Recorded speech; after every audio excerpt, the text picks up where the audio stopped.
On the bitmap menu, we'll be talking about how to convert an image or object to a bitmap. So, for example, I have this image. I got it from pngwing.com. Turn it here to grayscale. How will you do that? So this is how it works. Come to bitmap, convert to bitmap. So by default, it will become its CMY key, the 2 bits. Leave it in 300 dpi.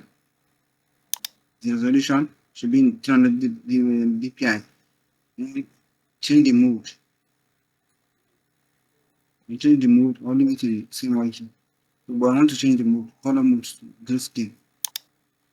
So this should be left the way it is. Anti-aliasing should be left on.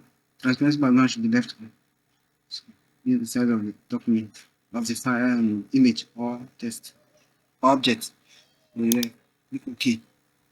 Nice it. So this is how it works in CorelDRAW. Don't forget to subscribe for more videos like this. You are welcome.